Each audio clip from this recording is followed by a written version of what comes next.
Good evening, everyone. Thank you so much for joining us. I'm going to do a quick audio check and make sure that we're actually showing up on stage. So if anybody is in the audience and you could just drop something in the chat on the right-hand side that says stage, that would be appreciated to make sure that I'm not talking just into my own laptop by myself here.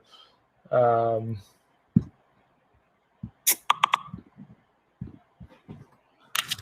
a quick audio check. All right, there you go. We can hear it. So let's get started. Thank you so much for tuning in on this Monday night, and so glad that you're able to join us and turn this into a part of your Monday evening social plans. I know we all have very active social lives these days, especially us Canadians who are still enjoying the beauties of the COVID lockdown. Our hope in hosting this event is that we can have a little bit of fun while talking about some important topics. So by all means, I'd encourage you to kick back and take this in on a couch or whatever's comfortable for you, and sipping on a cold beer or whatever your drink of choice is. So join me tonight as we have a drink together. We intentionally aim to start this event after young children's bedtime, maybe a little selfish, but we had to put our own little ones down so that we could focus and enjoy, but also so that we could welcome some people from the West Coast.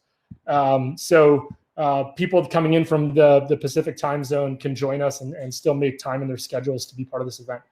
I'm so excited to be hosting our first Blue event, which unfortunately has to happen online for now. We'll talk about what our future plans are a little later in the agenda. My name is Matthew Spoke, and I'll be one of your hosts tonight, along with my brother and partner, Chris Spoke, who will be moderating many of the conversations with our esteemed guest speakers.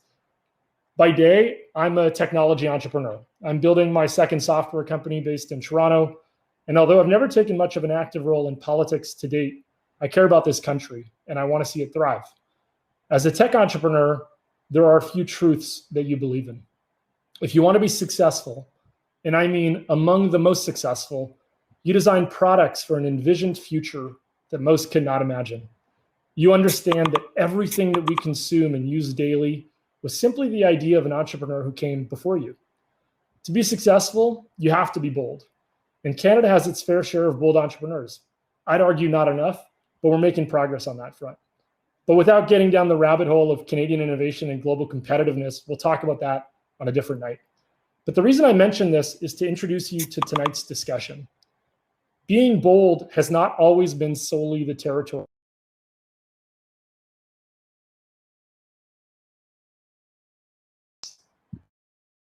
what our country could become and for what future generations' needs might look like. We're a long way away from that. Today, we're happy simply if our government doesn't screw something up. We've ceased to expect anything. Vision is no longer the domain of government, it seems. And before you roll your eyes and think that I'm simply ranting off partisan talking points, I make this criticism of all of our parties, at all levels of our government. Somewhere along the way, government stopped delivering meaningful vision and meaningful results. So we, the people, stopped expecting anything. And our democratic system became a fight to simply be less incompetent than the next team. But we all know that vision alone is also not enough. A constant balancing act that the world's most influential entrepreneurs understand is that they need to inspire people towards the future they're building. But if they fall short in execution, then their vision is irrelevant. The best entrepreneurs in the world don't only inspire us.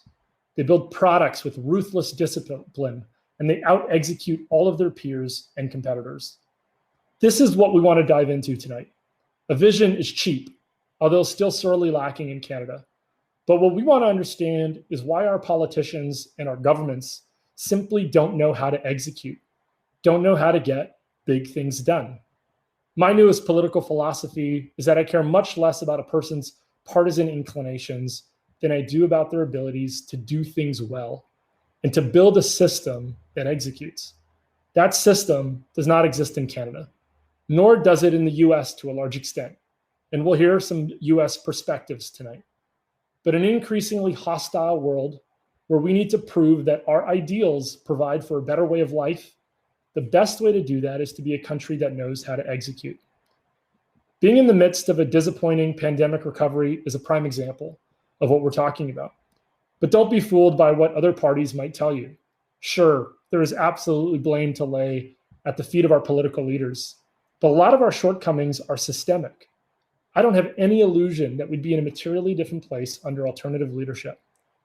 Many people have pointed to Israel these past few months as an example of political leadership during these times. And although I'm sure Bibi's 30-odd calls to the CEO of Pfizer helped, Israel also happens to be a country that knows how to get things done. And when it matters, it shows. Tonight's discussion is about state capacity and competence. And I think this is a topic that Canadians should all care deeply about, irrespective of their various political ideologies. Whatever ideas you think government should take on, you should want them to execute them well. And unfortunately, that statement is almost laughable. Think about the last major funding announcement you can remember out of any level of government. There's an enormous amount of attention given to announcing a program and a budget allocation. But how often do we hear announcements about results? Politicians have come to understand that they get credit for telling us what they intend to do and how much they intend to spend, and they don't get much blame when nothing ultimately gets done or when something goes wrong along the way. This system of reverse incentives is a big part of how we got here. Let's imagine for a moment today's political system being responsible for the Trans-Canada Railway, or for equipping our military to go to war against Nazi Germany, or simpler, for laying subway tracks beneath a growing city, for competently equipping our public health system with PPE and domestic vaccine manufacturing capacity. Anyway, you get the picture. This is why we created Blue. Looking around the circles of small c conservatives in this country, there didn't seem to be an adequate venue to talk about ideas beyond the party's next election platform, or to allow ourselves to critique our own lack of vision, to question our lack of competence, but more importantly, to provide a positive dialogue of what Canada could be if we have the will and ultimately the competence. In each of our events, we will endeavor to bring you the world's best minds on a given topic, and that is absolutely true tonight. To explore it in depth and to apply a Canadian lens as to how we might improve in that specific area. We hope for Blue to be an opportunity to debate ideas, to discuss vision, to bring together the thinkers and doers that can influence the future of our country. Tonight, we talk about state capacity. In future online events, we'll be diving into innovation and global competitiveness, housing and cities, immigration and families, and other topics. Ultimately, we hope to turn Blue into an annual gathering that excites our movement and helps grow it. And being here tonight means you're a part of that growth. I'd also like to say a quick thank you to two supporters who have helped us along the way, Ken White and Alistair Campbell, who played an important role in encouraging Chris and I to take this on. Now, before we jump into the agenda, I'll give you a quick sense of what to expect. Tonight's discussions are broken into keynote presentations and moderated Q&As. You'll be hearing from Tyler Cowen, Alon Levy, and Ginny Roth, moderated in part by my co-host Chris Spoke and in part by me. I'll leave the deeper introductions of our first guests to Chris, and I'll be back on to join Ginny Roth later in the agenda. We'll take about a 5-minute break at some point in the agenda to let folks replenish their drinks and hit the bathroom. During the Q&A segments, we'd love to have you participate by submitting your questions in the Q&A tab on the right-hand side of your screen. You can also chat with the rest of the audience in the chat tab that says stage on the right-hand side of your screen. Anyways, let's get to it. Without further ado, I'm going to invite Chris up on stage to get the ball rolling. Thank you. Okay, so our first keynote presentation this evening will be Tyler Cowen's. By way of introduction, Tyler Cowen, I'm sure is known by most, if not all, of our audience members, but Tyler Cowen is a professor of economics at George Mason University. He's the host of the Marginal Revolution blog with his co-author and Canadian Alex Tabarrok. He's the host of the Conversations with Tyler podcast, a columnist for Bloomberg Business Week, and so much more. I listen to pretty much every piece of content that Tyler puts out, and he might know more about more topics than anybody else I'm aware of. So we're very happy to have him. We're very excited to hear his presentation for tonight. And as Matt mentioned, following his presentation, we will have Alon Levy and then a moderated Q&A. So as you listen, please write any questions down, store them in your mind. And we want to make sure that a big part of this tonight is conversational and that we get to get a lot of our questions answered. So with that said, over to you, Tyler. Thank you for the kind introduction, everyone. I am from Northern Virginia. I'm a big admirer of Canada and the Canadian system, so I'm very honored to be here. Now, lately, I've been promoting an idea that I call state capacity libertarianism. And this sounds a little crazy, because aren't libertarians people who dislike or maybe even hate the state, who want to restrict it as much as possible.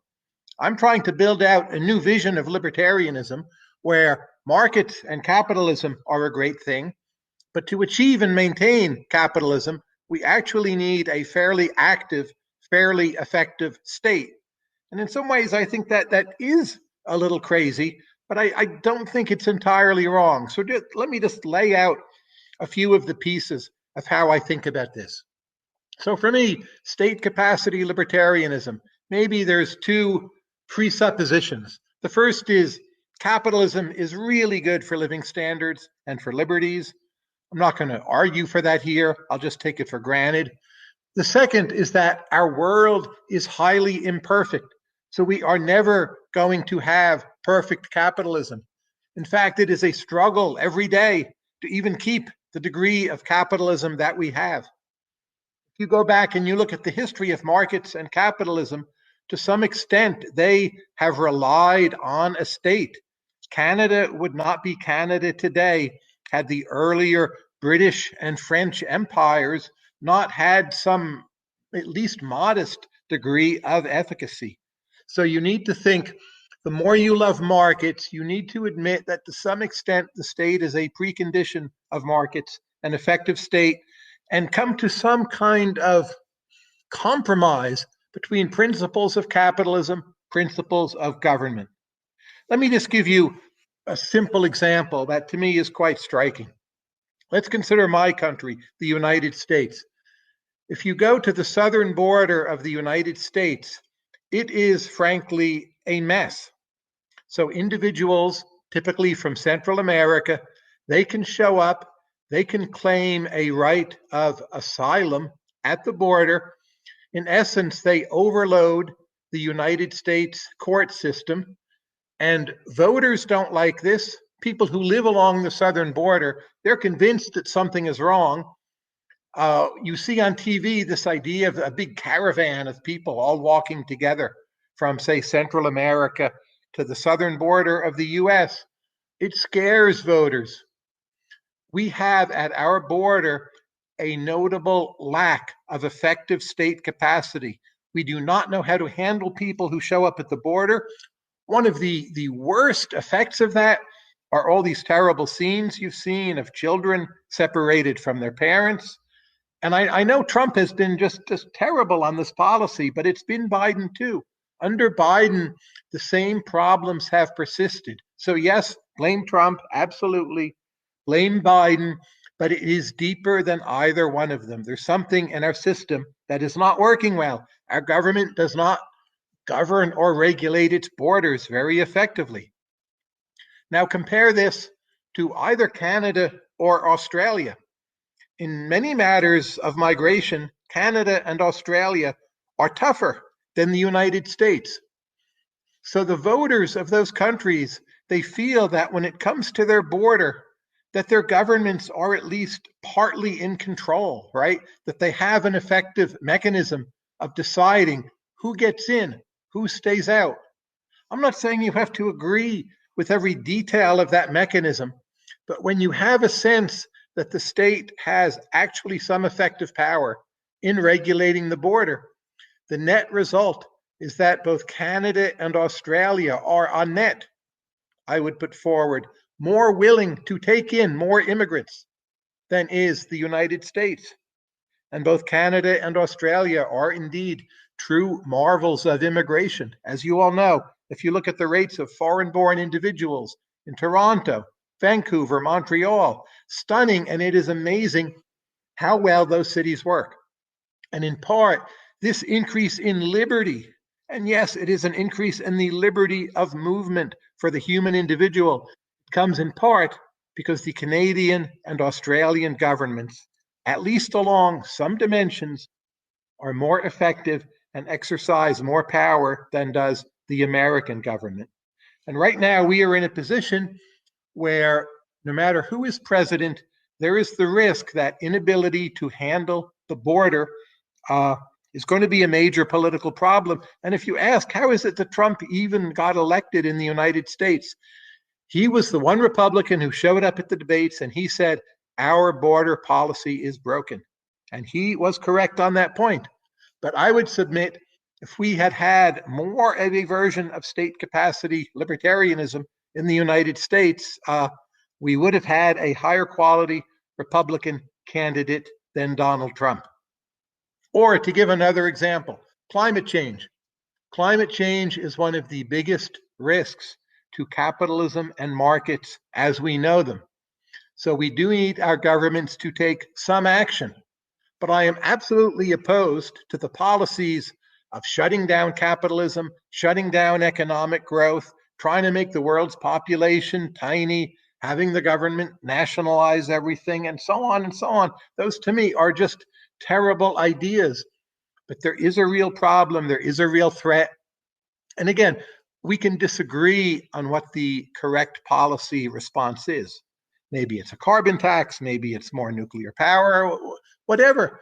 But the point is, any solution is going to involve some costs that will be borne by ordinary citizens. You cannot fix climate change by only putting the healthy, right?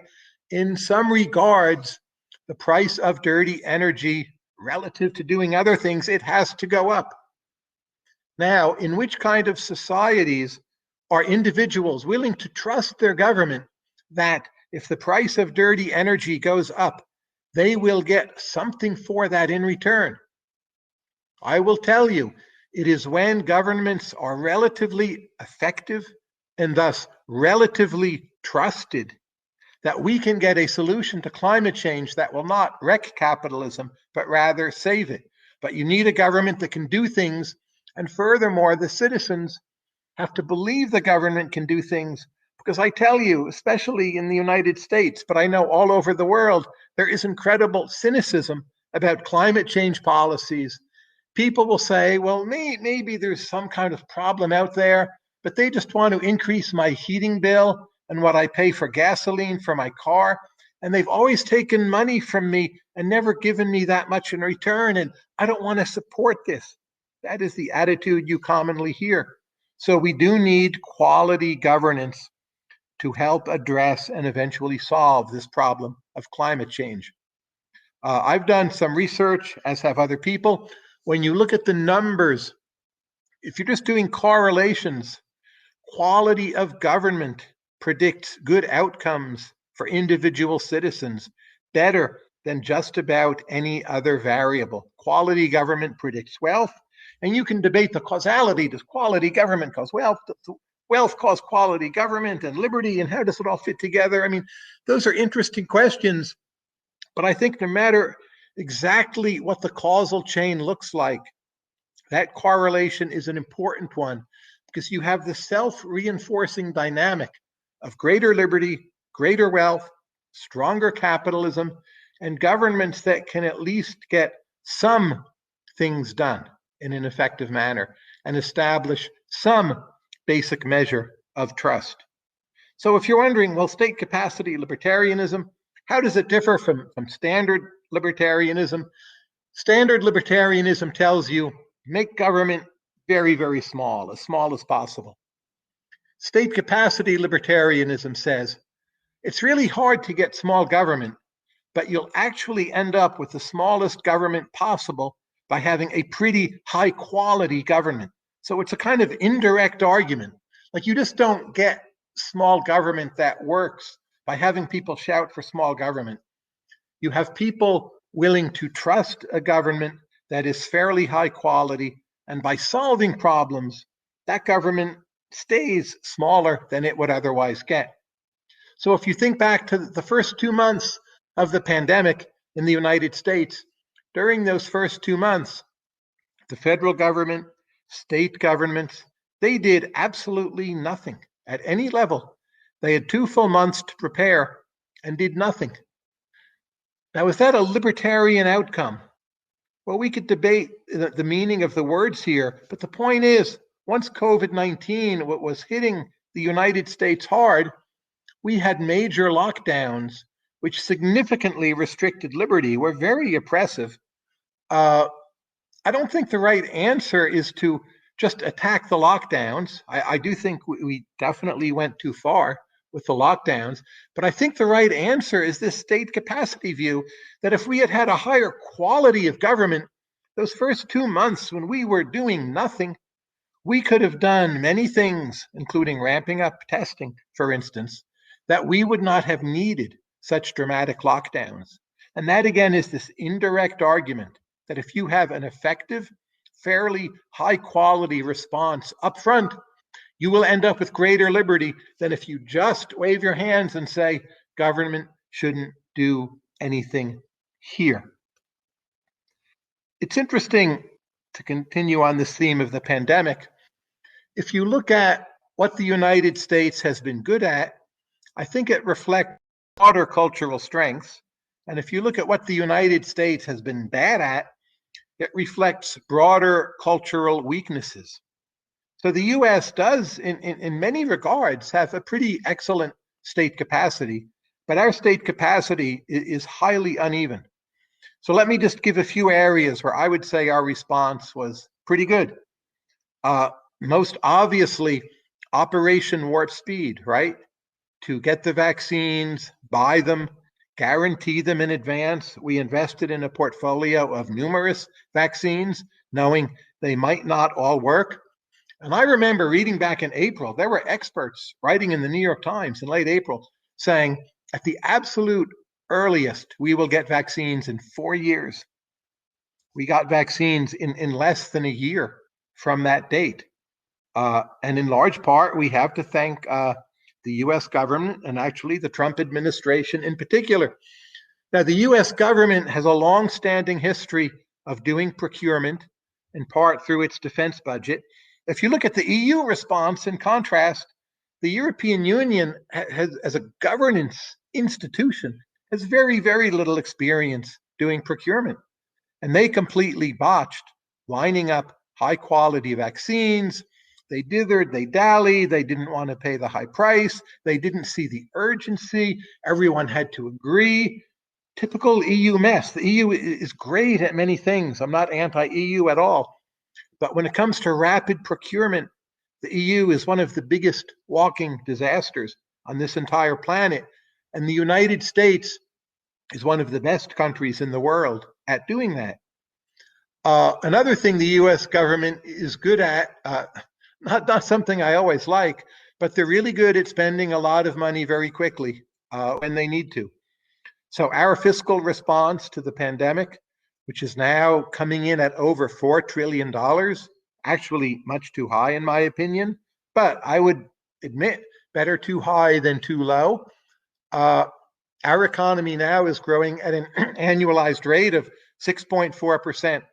So we are in the midst of not only a recovery, but a boom.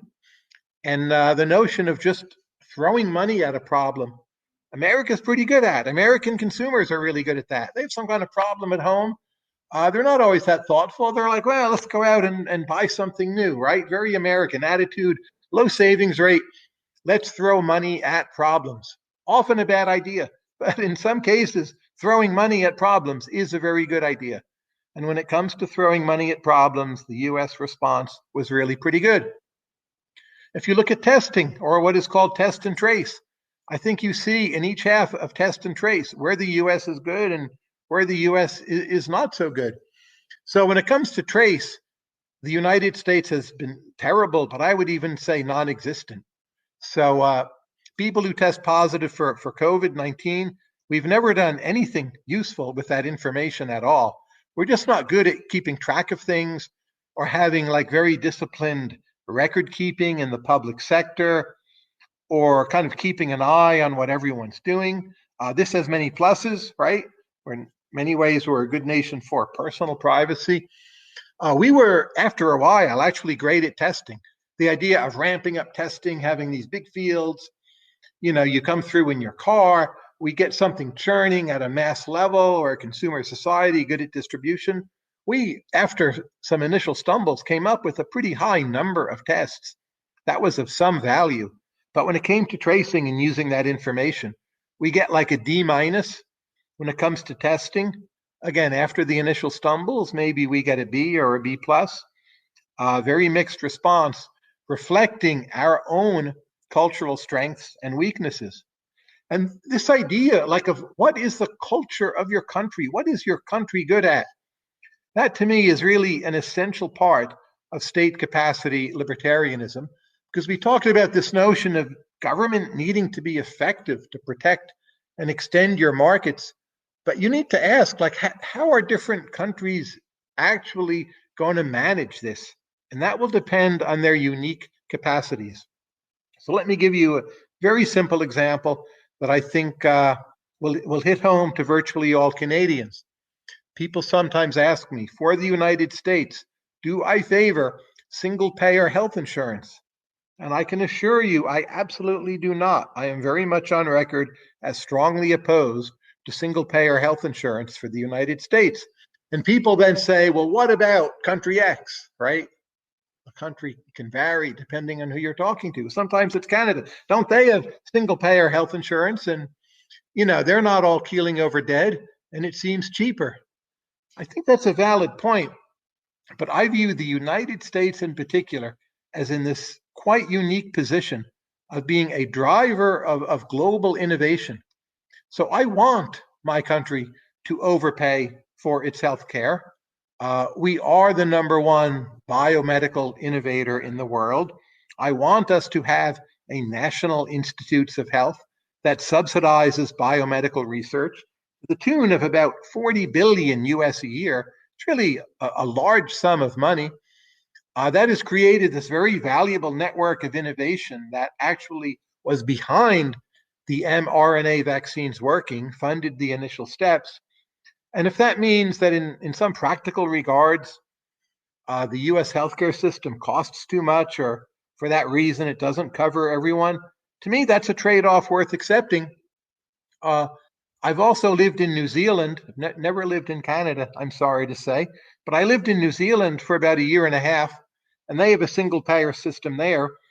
And it always seemed to me that single-payer system, when I lived there, it worked just fine. It was affordable. It was not perfect. And I never had the feeling that the New Zealanders were throwing away their, historically due role as a center of biomedical innovation by driving down prices for medical inputs. It seemed to me New Zealand was going to innovate less than the US anyway. Having healthcare be affordable was a higher priority. That's what made sense in a New Zealand context. So in my vision of a free society, there's not a set list like government should do this and government should not do that. It really does depend on the country and your culture. And the United States, I would say, it's just by the nature of its size, its wealth, military power, it is the weirdest country in the world. So it should have a lot of different policies. I think overall, it should have more kind of cowboy capitalism than other countries. Now, Canada also is a weird country, right? I mean, every country is a weird country. But like, what's weird about Canada? Well, first of all, you're right next to the United States, and that makes Canada alone, if nothing else, very weird.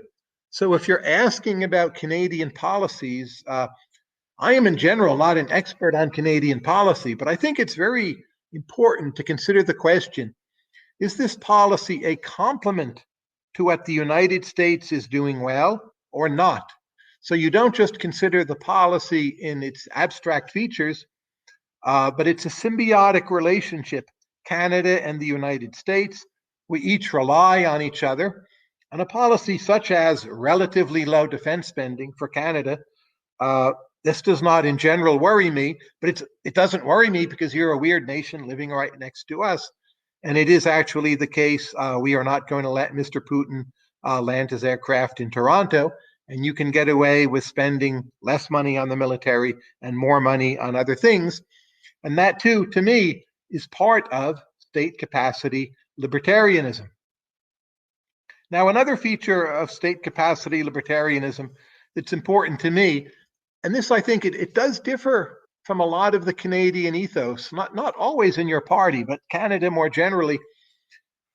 In general, I am not an outright first order egalitarian very much. I am not so egalitarian per se. My attitude is, let us push for a higher rate of economic growth. And over some longer run, virtually everyone will be much better off. So I'm not in general such a fan of income redistribution. I think a lot of countries simply do too much of it. And here's a comparison I found really striking. It's with Mexico. If you look at the years from 1890 to 1980, right? It's a 90-year period. If the United States economy during that time had grown 1 percentage point less each year, doesn't sound like a lot, right? But in 1980, we would have been no wealthier than Mexico. So I say in most cases, do not take wealth redistribution as a primary goal. You may need wealth redistribution to make everyone feel included in some policy to get support. I understand that. But basically push for economic growth backed by strong capitalism and a strong state pretty much working together. That tends to be how I think about policy issues. Now, the libertarians who know me, just to be clear, none of them consider me like an actual libertarian. To them, I'm an apostate for wanting more government than they want. But that said, I don't claim the label of libertarian per se, but I don't reject it either. So if I just go to like an ordinary conference of economists or public intellectuals or commentators, and if there's 100 people in the room and we just, talk issues, I find like every single time I'm one of the 2 or 3 most libertarian people in the room, wanting more capitalism, wanting more innovation, not being obsessed with egalitarianism, believing in what Hayek and Milton Friedman wrote and the dynamic properties of markets, favoring a very strong, clear notion of free speech and rule of law, rejecting so much of what the left wing in my country has been doing. So I think I'm pretty libertarian. But like I favor big subsidies for science. If the government has to subsidize nuclear power to help fix climate change, I'm all for that. If the government has to keep out some immigrants to ensure that American voters feel in control to ultimately allow in more immigrants, I'm very willing to make that trade-off because back to the 2 key premises of state capacity libertarianism. 1, capitalism is a great tool for raising living standards and creating liberties. And second, we live in an imperfect world. You're not going to have pure capitalism. You need to seek out those areas where what your markets can do and what your states can do can come together in some kind of harmonious blend that will find public support. I now see my 25 minutes is up. I thank you all very much for listening and look forward to your questions. Thank you all. Thank you, Tyler. That was excellent. We have actually even many more questions than I thought would come in at this point, so that's great. I know there are more to come to follow when we get to our Q&A session. So thanks again. So just as a reminder on the agenda, so now we're going to have Alon Levy make a presentation. Following his presentation, we'll have a Q&A with the both of our speakers. So again, as questions kind of pop in your mind, please share them in the Q&A section of the chat, and we'll get to them at our Q&A. So by way of introduction, Alon is a transit researcher, a fellow with the NYU Marin Institute, and the founder of the urban transit blog, pedestrianobservations.com. Alon is one of the lead contributors to transitcost.com, where he tracks the costs of subway construction projects, specifically across different countries. He probably knows more than anybody else about the relative costs of transit infrastructure construction. And he's going to tell us a little bit about what those are and kind of dive into the reasons and the recommendations that he might make so that we can not only get transit built, but maybe get it built more quickly, more cheaply, and more flexibly. So with that, Alon.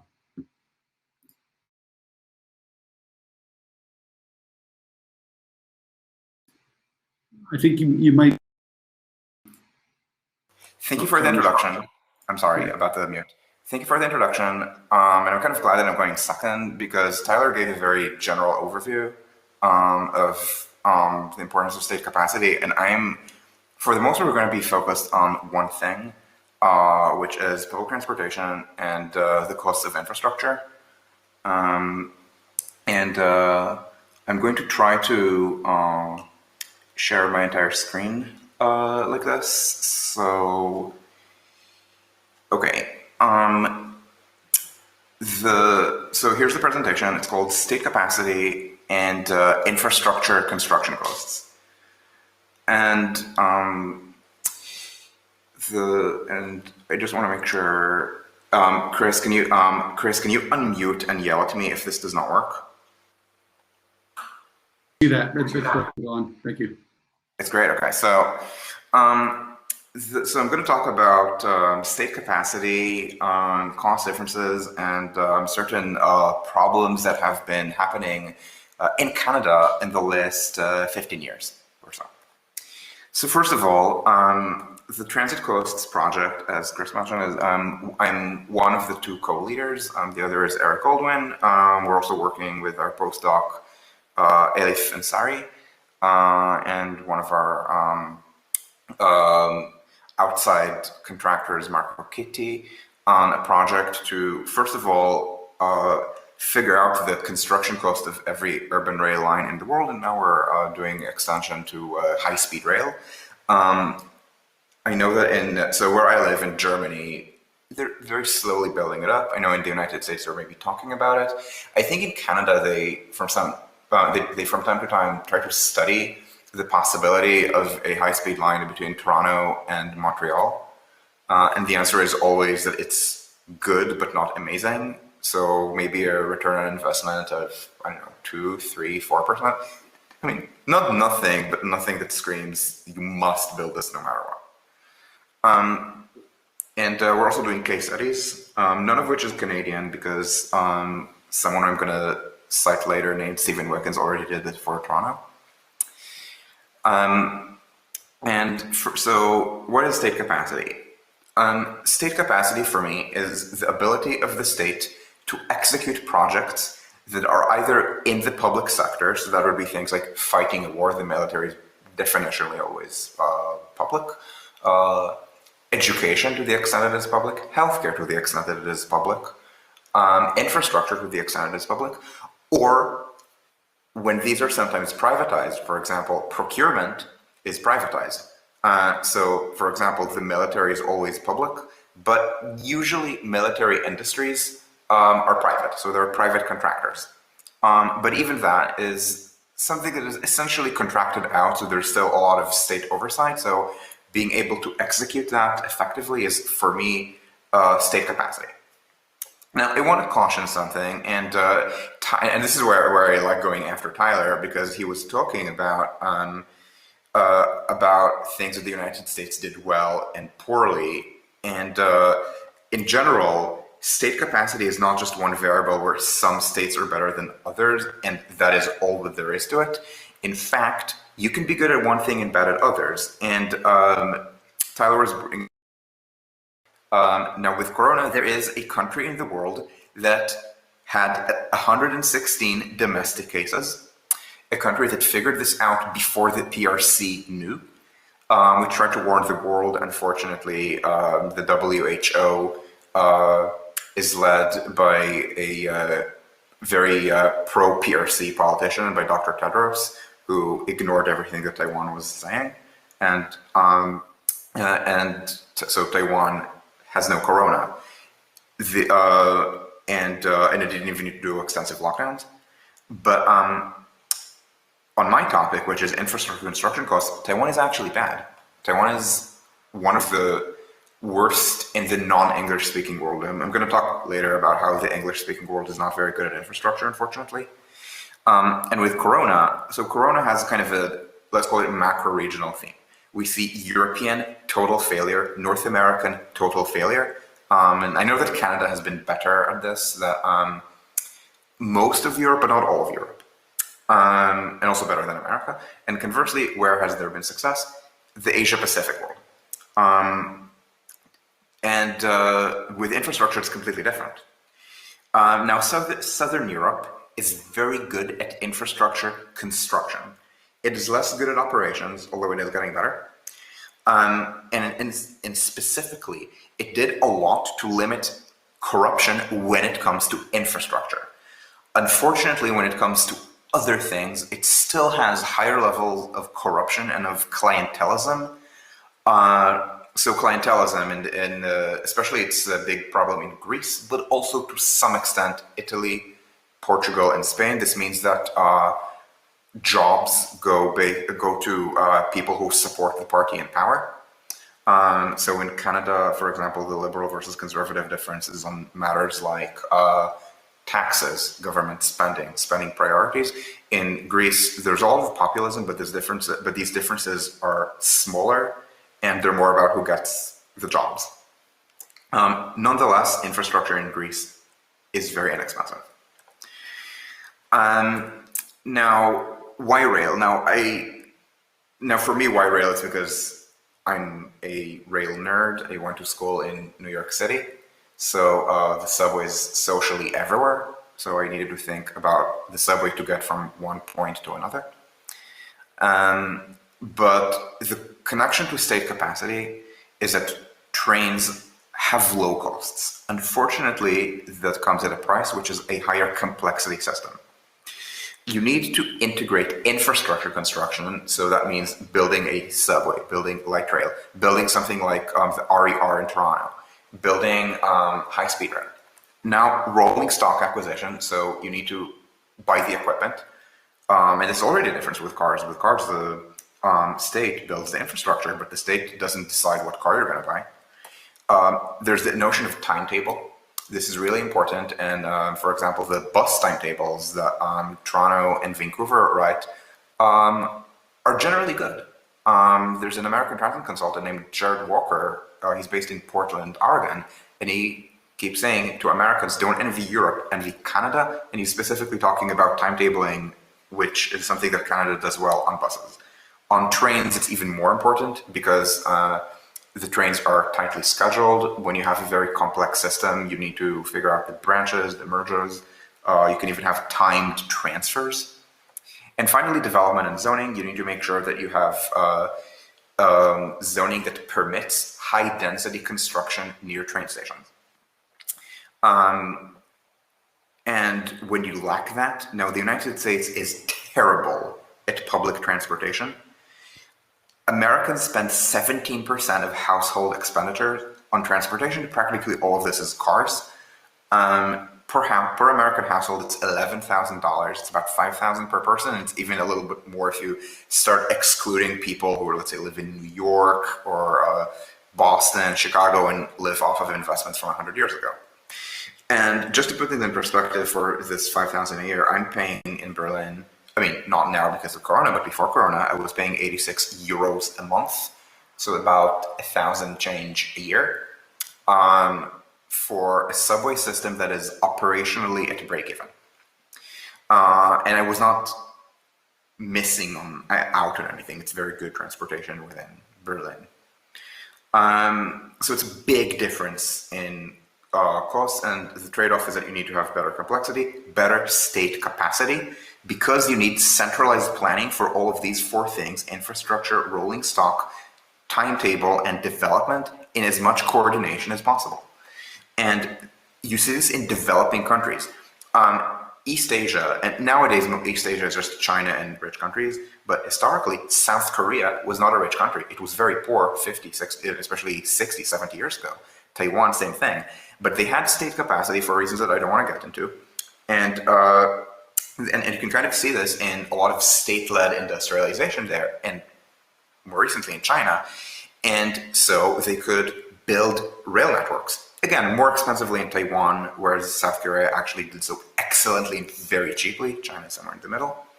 And the result is that they have very good public transportation in their capitals, whereas in lower state capacity places, for example, in most of Southeast Asia, with the exception of Singapore, it's different. There's no state, so these places are very auto-dominated. Again, Singapore is the exception.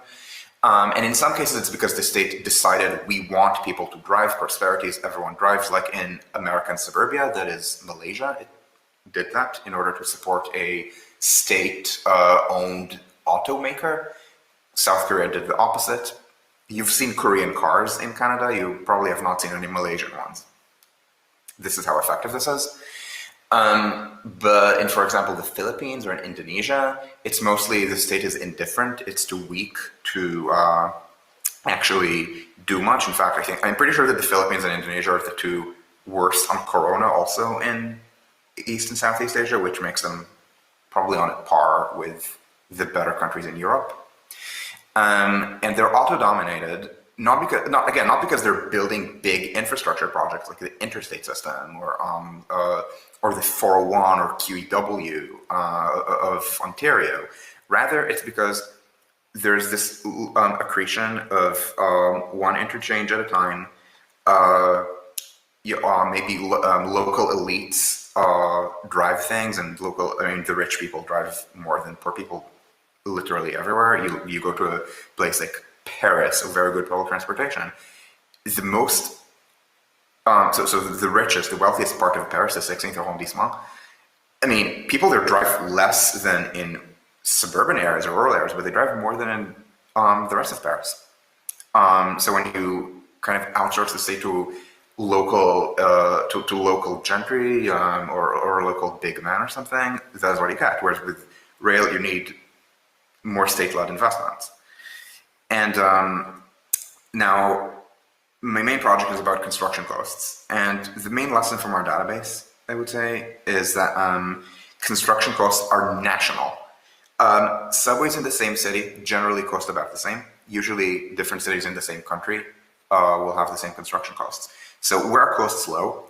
Southern Europe, Turkey, which is in many ways similar to Southern Europe, South Korea, about which I know less than I would like, and Scandinavia. So Scandinavia, and I should also add Switzerland to this mix.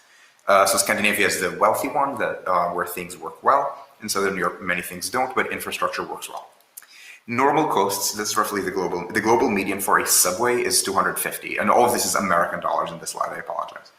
So this is China, Japan, France, Germany. Now China builds a lot, but it doesn't build unusually efficiently. Now high costs are typical of the Anglosphere, and Quebec here is Anglosphere. And then the worst is New York City. They're building 2nd Avenue subway right now at $2 billion American dollars per kilometer, the second phase of it. The first phase was 1.6 to 1.7. And Singapore and Hong Kong get a very good reputation for certain things, but in infrastructure, they're terrible. They're not just Anglosphere, they're even maybe slightly high end for the Anglosphere, especially Hong Kong. I want to explain the Anglosphere's cost disease because it's not quite a perfect cleave. In developed countries, it is. In developing countries, poor countries tend to have high costs. They don't have very good state capacity for this, unfortunately. Middle income ones are sometimes okay. So China's average, Latin America has a range, but India is very bad. Bangladesh is horrific. And I can even identify some of these problems here. Now I do want to mention something. The Anglosphere is not low state capacity. I mean, look at how Australia dealt with Corona, or Hong Kong, or Singapore, or education. The United States is kind of bad at it, but the UK and Canada don't seem bad to me. Now in infrastructure, this is a capital problem. And when I say London, I mean, I don't mean the one in Ontario, I mean the one in Britain. They have fine operating costs. London isn't any worse than Paris or Berlin. Toronto, same thing. Vancouver, thanks to the driverless operations on SkyTrain. So the Canada line is not very good. The operating costs are very high, but on the X4 and Millennium lines, they have very low operating costs. I think lower than in Tokyo. Canada is good at development for the most part. East Asia is generally better at this. So I talk about infrastructure, rolling stock timetable. So these three are considered the magic triangle in Switzerland, where they don't upzone very much, unfortunately, but the development part, Canada nails. So good job. Now, I claim that this is a matter of civil service. So state capacity here means having a strong civil service. It needs to be empowered. It needs to be run by subject matter experts. So when it comes to infrastructure, this would be by civil engineers, people who have studied when it comes to public transportation, people who have studied transportation, urban policy. When it comes to water, be different things, or electricity, politicians make high-level decisions. How much money? Do we want to spend more on roads or on rail? Do we want to spend more on infrastructure or on other things? That is the role of the politician. So in Switzerland, they've never had any center-left governing majority, unlike in, for example, Germany or the Nordic countries. So they were under pressure to reduce costs. The federal council said, we're not going to give you money for high-speed rail. So SBB came up with its system of excellent integration of legacy rail with strategic tunnels. Again, that magic triangle: infrastructure, rolling stock, and timetable. They optimized the hell out of it, and Switzerland at this point has the best railway network in Europe. Political interference is terrible. They don't have it in Scandinavia and Southern Europe. They do have it in the Netherlands. Politicians say, we want this infrastructure project. The result is every local actor knows, well, the politicians made the decision, we can make unreasonable demands, and this is going to lead to cost overruns. America has the same problem. And when you have limits on state power, don't have people sue. Don't have lawsuits. It's terrible in the United States. It's pretty bad in Germany. You want, for environmental matters, you want an environmental bureaucracy where they can say, this is too much noise. This is too much air pollution.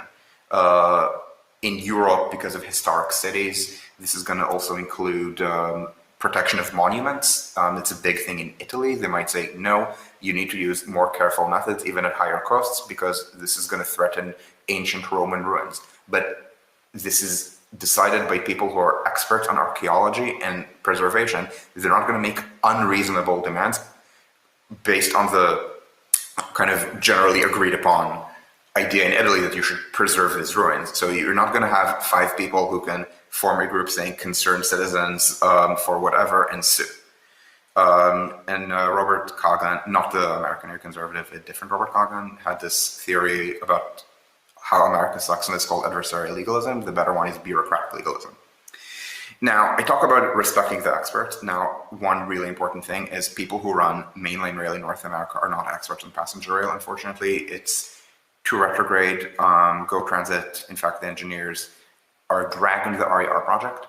Metrolinx is better when it is run by general people with, not generalists, but people with urban transit background, because there's a big not like other public transport mentality in North American mainline rail. It's a specifically North American thing. Britain is good at it. Australia is good at it.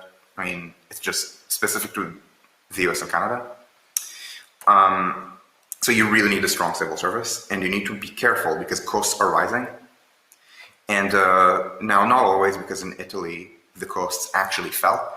Italian costs in the 50s and 60s were low, but then they exploded in the 70s and 80s to, in today's money, around 300 million American dollars a kilometer, which is, again, global average, but I mean, costs are rising, okay? Costs are rising. So in the 80s, 300 million was high. And this involved a lot of bribery, something called the tangentopoli. And this was cleaned up in the Mani Pulite process in the early 90s, which destroyed all Italian political parties. At the peak, half of the Italian parliament was under indictment. The current center-left, the Democratic Party, arose from among the ashes of the Italian left. Berlusconi arose from among the ashes of the right. And this process was not complete. Berlusconi shut it down, but this did reduce corruption. Costs fell in half. Now, they're rising the worst in the Anglosphere, which did not have a premium in, for example, the 30s in London over Paris. New York already did. New York had a giant premium already in the 30s, unfortunately, due to a lot of political interference, I believe, and overbuilding. But then the rest of the Anglosphere kind of caught up with it, and this is accelerating recently. And it gets to the point that 15 years ago, or 10 years ago, I would point to a good example somewhere speaking English, like Los Angeles or Vancouver or Seattle, and suddenly it would explode in the subsequent 10 years. And this is specific to Canada. So look at Toronto.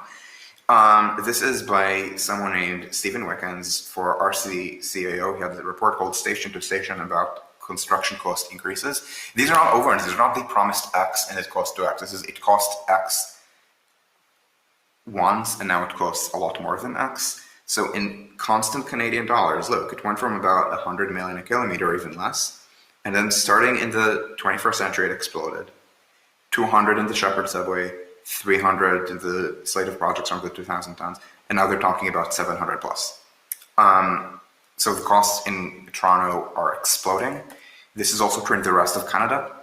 Now, I'm not going to do 2019 because they just computed them in, so it's 2021. Vancouver used to be 100 for elevated, 140 for half underground on the Canada line, but the Broadway subway is 520. Now it is a subway, but subways, I mean, if there's no way to get from 140 for half a subway to 520 for 87% subway. Calgary, there's this report called Calgary Train Effective Capital Utilization, with a Z, that in today's money, Calgary built its first 3 light rail lines for 18 million per kilometer. Not the lowest, but well below North American averages. And thanks to good redevelopment, it had by far the lowest cost per rider. It is, as I understand it, a profitable system, the light rail. Maybe the buses get subsidies, but it's incredibly high productivity. But then things exploded and construction costs rose by an order of magnitude when they built the 4th line called the West LRT. And Calgary had a sharp rise in transit model split between 96 and 2006 based on census data, but subsequently it has stalled because, or maybe even 2011, but subsequently it has stalled because they can't build more because construction costs have risen by an order of magnitude. Laval to Blue Line in Montreal also sees a big increase. So this is a pan-Canadian problem. And Canada is in fact Americanizing and needs to stop. So Americanization means there's politicization. In Metro Vancouver, going back to the 90s, every time the government changed, they changed what the next SkyTrain line was going to be. So it's politically driven planning. The Canada line was driven by a power broker within Richmond.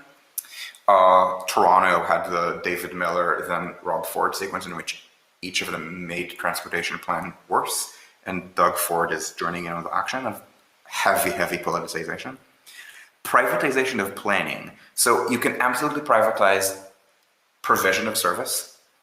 They do it in Sweden, for example, operating by contract, but the planning is public. And in Canada, they instead privatize the entire planning to design build contracts and to PPPs. Stephen Wickens actually blames PPPs for one of the reasons for construction cost increases. And it is so believed that it is better that in Toronto, after seeing that they were more expensive than Madrid, they said, let's do design build, which Madrid does not do. Construction costs, there's a lot of indifference to them. You see this with Toronto RER, the benefits of the project are so great that they decided they didn't care about costs. For example, people demanded $1 billion in unnecessary noise wall for an electric product. The trains would be electrified, which means they would get less noisy, but because they didn't care about costs, they said, okay, here's your noise walls for $1 billion Canadian dollars. The Ontario line, as I understand it, has similar problems. Canada needs to stop doing this. Canada needs to de-Americanize. America is good at certain, like at vaccine procurement, but at infrastructure it is terrible. Avoid it, not imitate it. You need to have a strong civil service, which may have different political views from left or right politicians. They're the experts, the politicians aren't. You need a lot of professional appointments, avoid political appointments. Again, America has many of them and is bad at it. Again, politicians decide funding levels. Politicians say yes or no. Politicians decide big priorities, but you want your infrastructure to be designed by a continuous civil service. Thank you, and I will stop here. Thank you, Alon. That was excellent.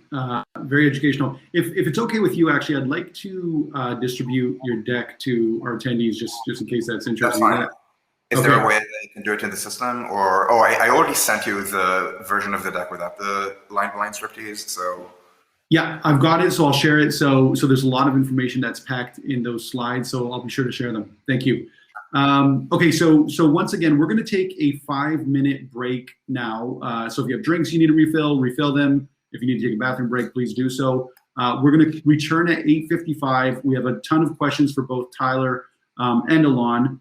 So we'll be back at 8:55 and we'll start our moderated Q&A session. So with that said, I will see you all at 8:55. Thank you. Hi, everybody.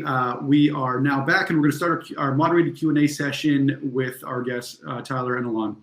So again, we got a number of questions in through the chat. I'll be kind of reading them out to our guests as they get moderated and approved. Just to kick this off, I'd like to start by asking a question that I have for each of our guests, and then following that, I think it'd be interesting if we get Tyler and Alon to ask each other a question based on what we've just heard. So I'll start with you, Tyler. I've read a lot about this idea of diminishing state capacity. One kind of recurring theme or explanation is this idea of autocracy, which I think was coined by Francis Fukuyama, or Larry Summers calls it the promiscuous distribution of the veto power. The idea that it's hard for any one person or one civil service to get any big thing done because there's all these kind of checkpoints and constraints along the way. So I'll pair that idea with the idea that was written about by one of your colleagues, the economist Garrett Jones. He wrote a book called 10% Less Democracy, Why You Should Trust Elites a Little More and the Masses a Little Less.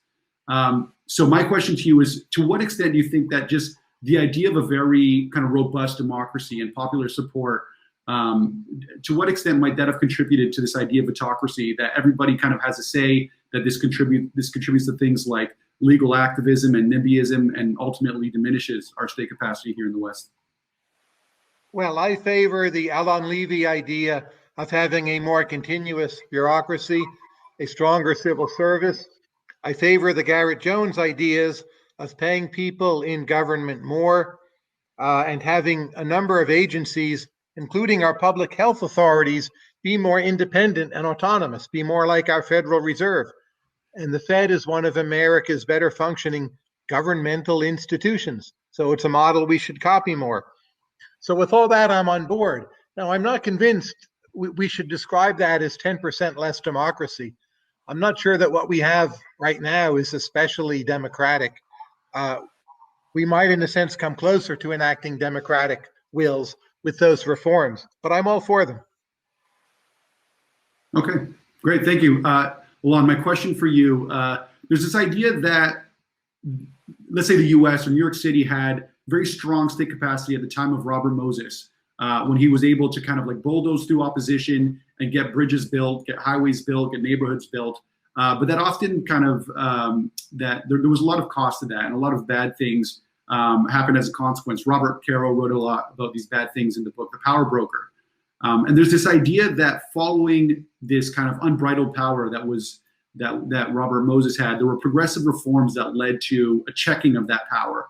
And that maybe the pendulum has swung too far in the opposite direction. You talk a lot about the need for a strong civil service, but we've kind of constrained the civil service to avoid things like corruption. There was an interesting interview with Patrick Collison, the CEO of Stripe, where he talks about avoiding errors of commission as opposed to errors of omission. Do you think there's anything to this narrative? Is that partly why we can't build, for example, subways cheaply, quickly, and flexibly? So I like what Patrick Collison's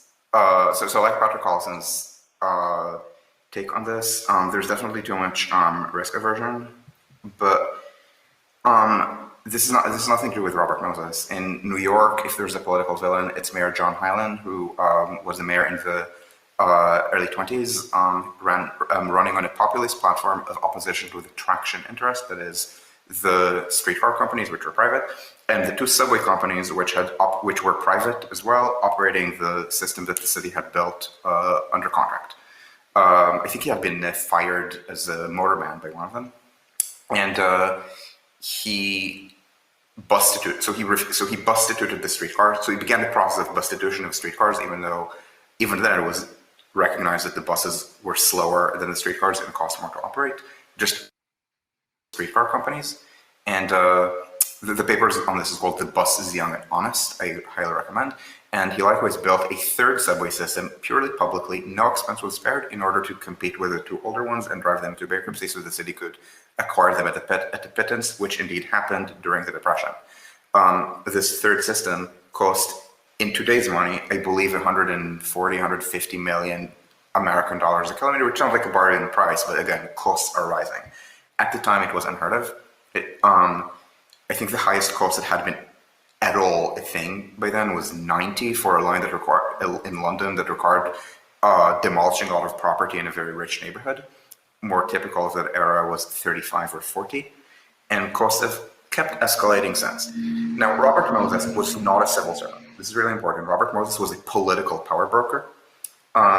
He overruled the civil service. In fact, if you're thinking about a road czar as in a civil servant, Thomas MacDonald's a really good example. He became the head of the Bureau of Public Roads, which turned into the American Federal Highway Administration, because as the road czar of Iowa, he built a really good road network for the 1910s on a shoestring budget. He was very competent, very good at getting contractors not to form cartels, but to compete. And he, while building the American road network of the 20s, 30s, and 40s, by the 50s, he got concerned that it was ruining the railway network and favored a balanced approach, for which Eisenhower's political appointees had him fired and replaced by someone more pliable. So yes, some of the supposed constraints in power a supposed Robert Moses do happen, are important. American costs have escalated. The proliferation of veto points has been a huge problem, but it is not about opposition to a civil servant like Robert Moses, about like kind of imagined opposition of often kind of local gentry, like people in very rich neighborhoods that don't want a road near them while roads were being built through poor neighborhoods, kind of creating a system that they could control better. Okay, thank you. I wonder, Alon, if you have a question for Tyler based on his presentation and this idea of state capacity libertarianism more generally.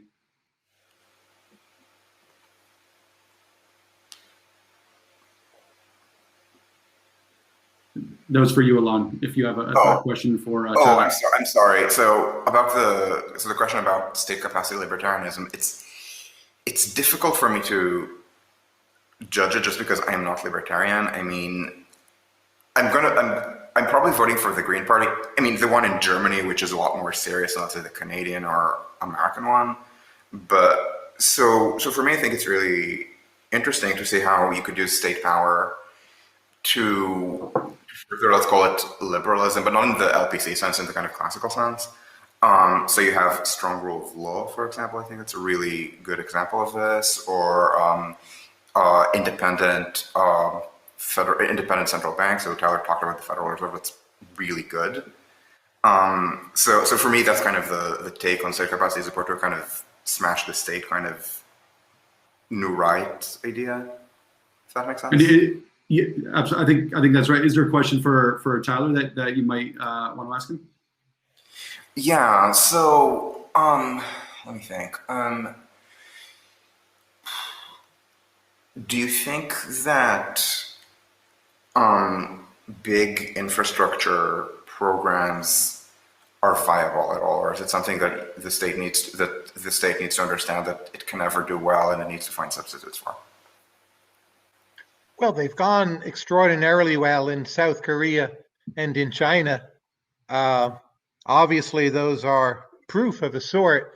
Do I think the United States will ever really fix the New York City subway? No, I don't think under any path looking forward.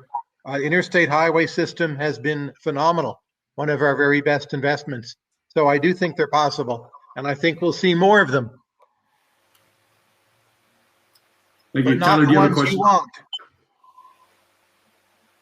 Do you have a question for Alon on his presentation? Well, I'm puzzled by how little attention you pay to the U.S. Sun Belt.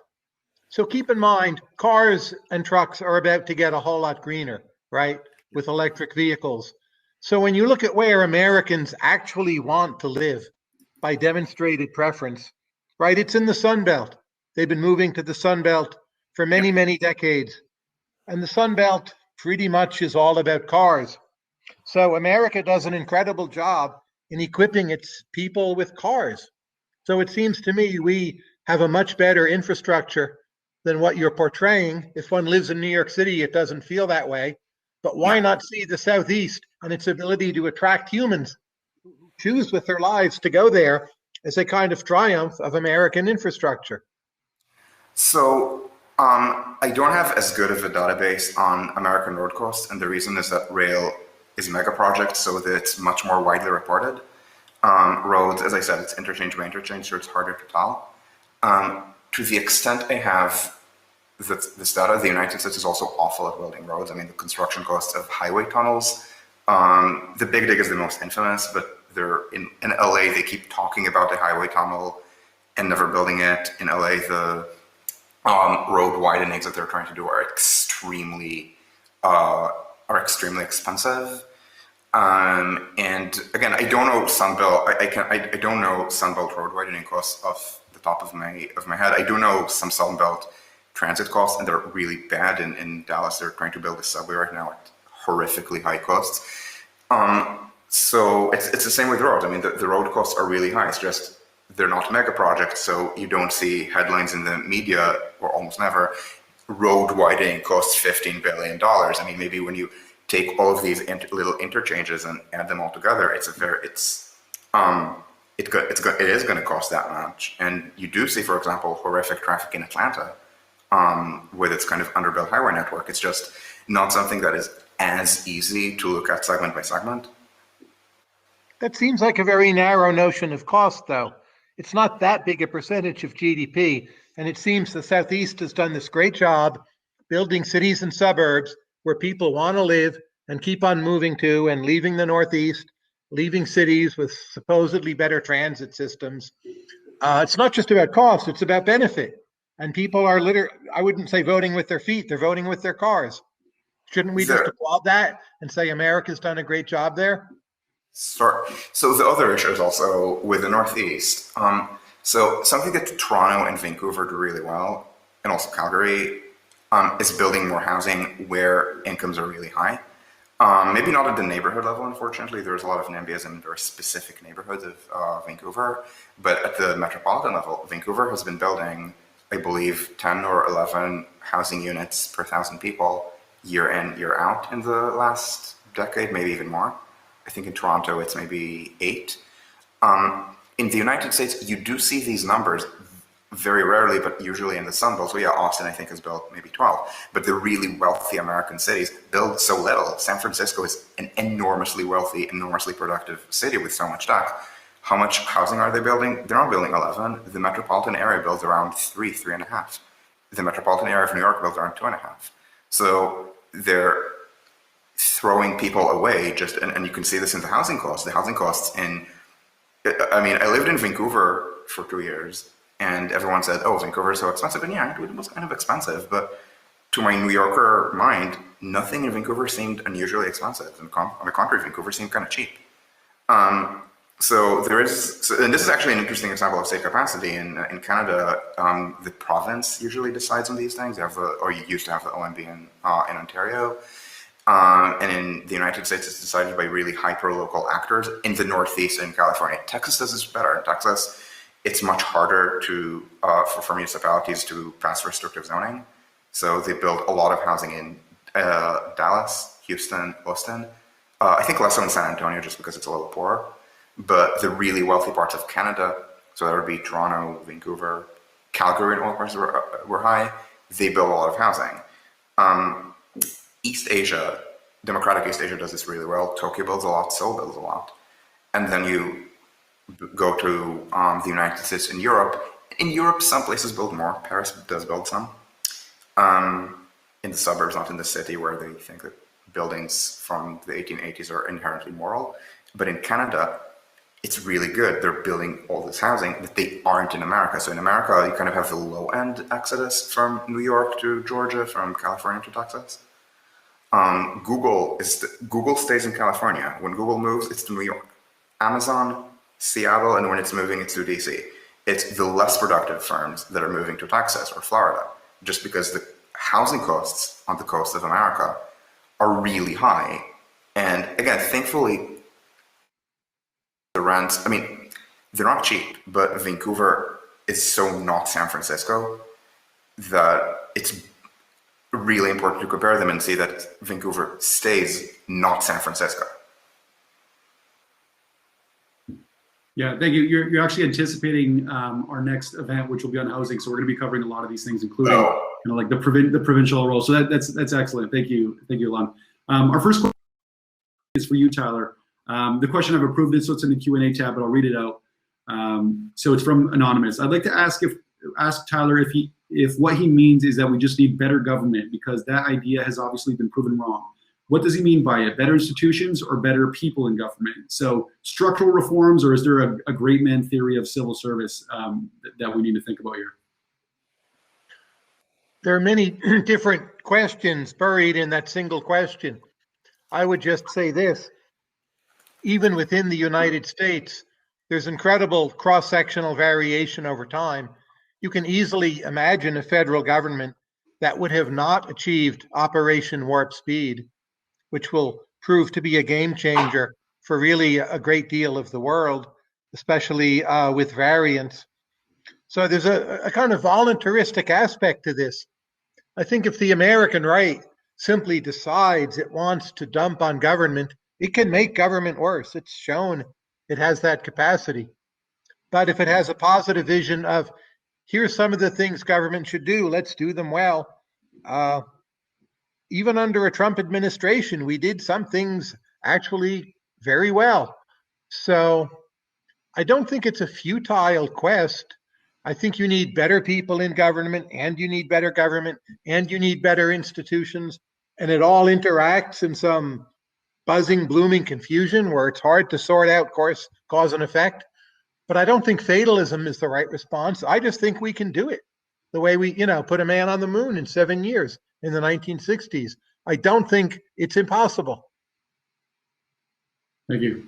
Our next question is for you, Alon. It's from Lee Haber. It doesn't seem like there are any incentives for political leaders to want to reduce infrastructure costs, especially for big projects. So this, I guess, is a political economy question. Do you have any ideas for instilling this in institutions? How do we get politicians to care that we're spending too much and taking too long to build infrastructure?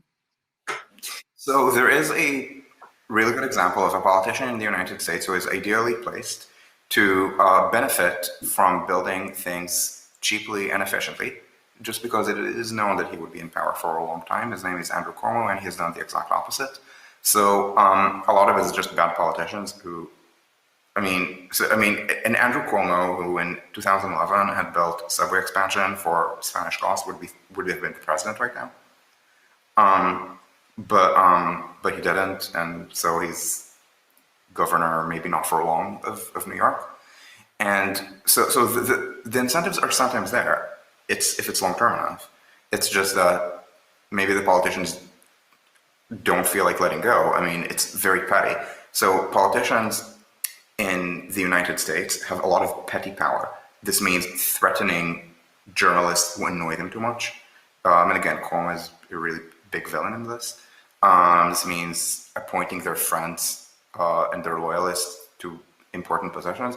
They don't have that much policy power. I do not know what Andrew Cuomo's personal opinion on universal healthcare is.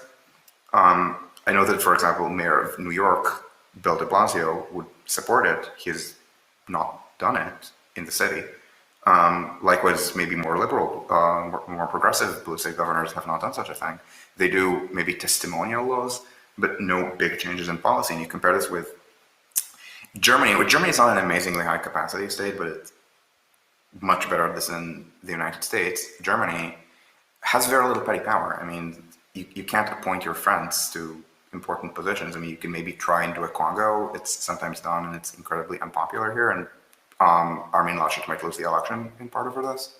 But you do have a lot of policy power. You can say, we are a right-wing government. We're going to hold down the budget.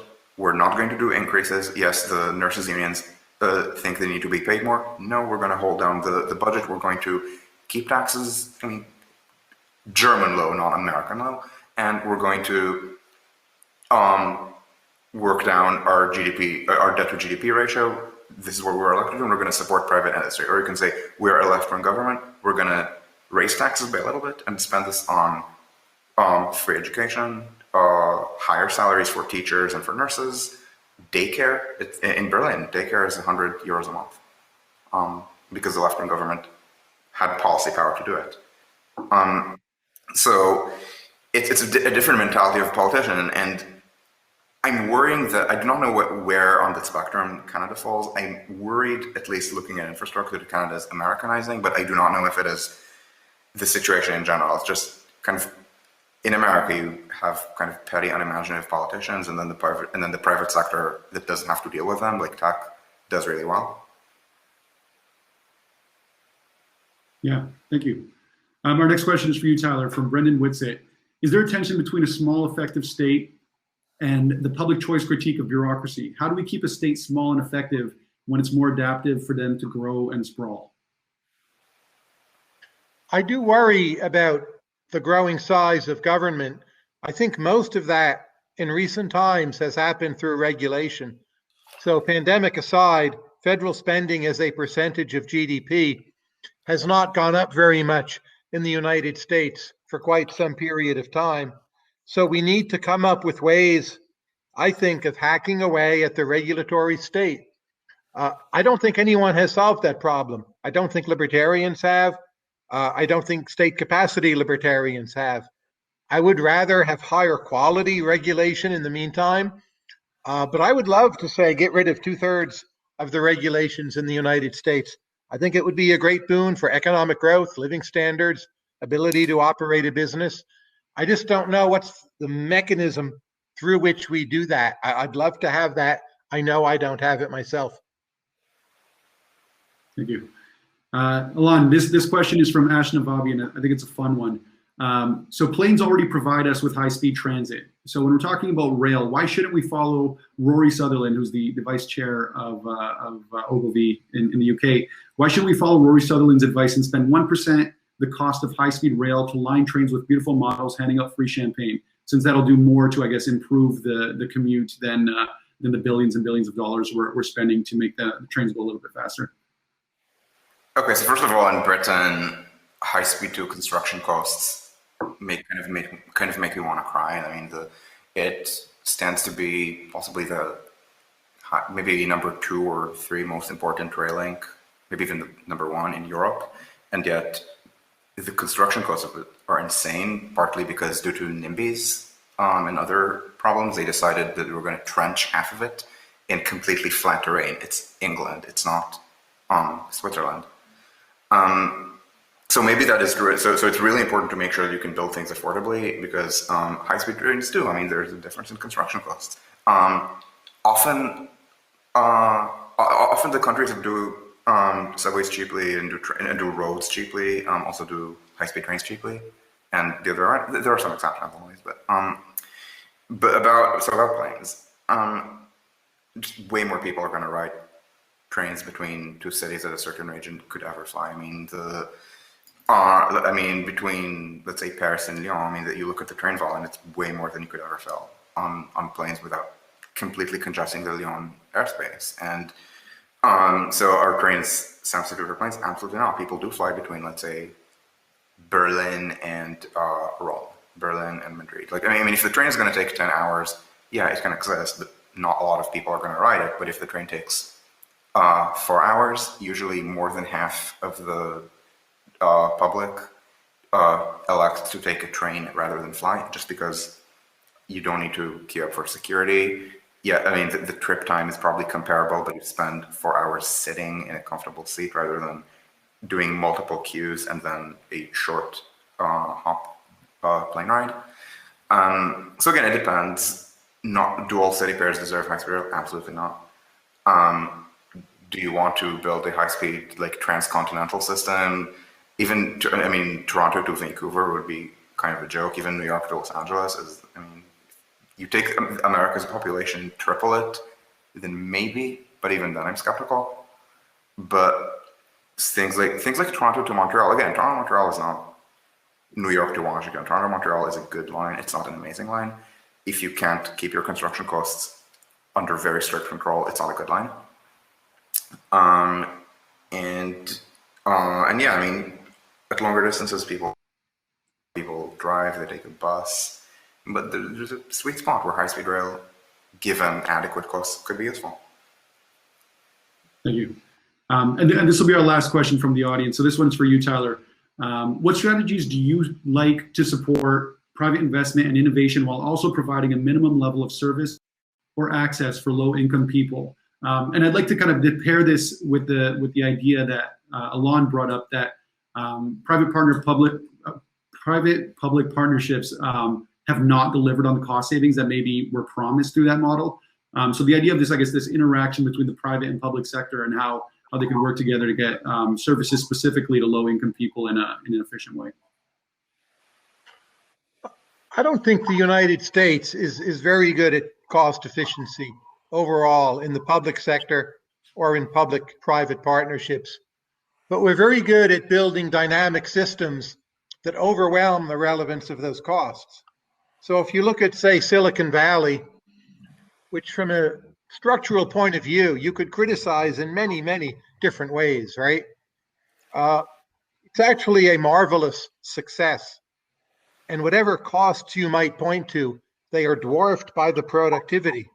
So I think America's great strength looking forward will not be in lowering costs, which means lowering someone's income, which is not popular politically, but in coming up with more things like Operation Warp Speed, Silicon Valley, so we can afford those costs. And that's where I would focus my attention, not on cost lowering, where I just think, I mean, no one's against it, but we're not going to win that battle. That's past. Thank you.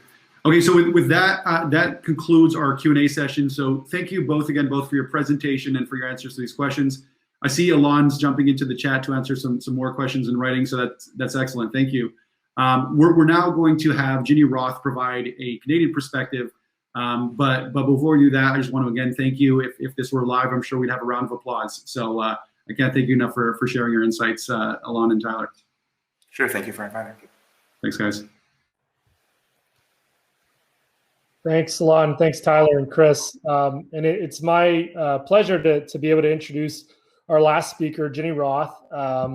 And I think it's important to take a lot of the topics of tonight's conversation and sort of bring them back to a Canadian context. So to give you a little background on Ginny, Ginny is the National Practice Lead for Government Relations at Crestview Strategy and a longtime conservative activist who previously worked at Queen's Park and as a party organizer for the Progressive Conservative Party of Ontario. Ginny is going to talk to us about sort of how we can apply some of these concepts and thoughts to our domestic context, but more specifically, how this might be an opportunity for the conservative movement in Canada to sort of view this as an opportunity to stand out and differentiate when we're thinking about bold ideas for the future of our country. Over to you, Ginny, and I'll jump back in and join you to moderate some Q&A in a few minutes as well. You're on mute. You're going to have to unmute. I can't hear you. Just at the bottom of your screen, you should see a microphone button.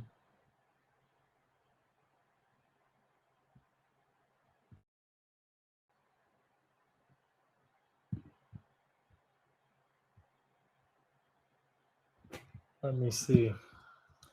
Give us 1 minute. We're having a little back. Okay.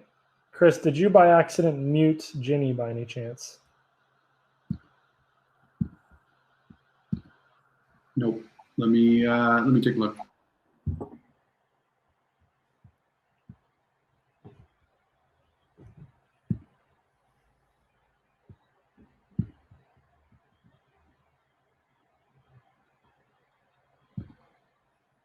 Give us a minute, folks, and we'll sort this out. Jeannie, if you want to leave the stage for a moment and rejoin, and then that might solve it as well.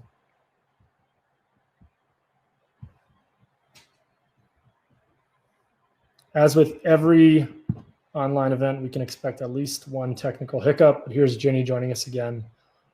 Okay, can you hear me now? Yes, we can. All right. There we go. So much. So I'm going to do my best to sort of try to tie a bow around all of this. And I think it works out well because in thinking through this issue at Chris and Matt's request, I kind of landed on a two-part thesis. And I think each of the parts kind of addresses in turn what Tyler had to say and what Alon had to say, although maybe a bit indirectly. So I'm going to speak much more briefly than both of them, and I'm going to really tie it to Canadian and conservative stuff in a way that that they did not. And then, if there are any questions, hopefully we can have one more chance to discuss as a group all the issues that came up. So, state capacity and conservatism in Canada. So I have 2 points I want to make. The first one is I do think that there's a reason the Spoke Brothers brought us all together, because there is a real opportunity for conservatives when it comes to state capacity and talking about that in Canada and winning and doing the kinds of things that we want to do.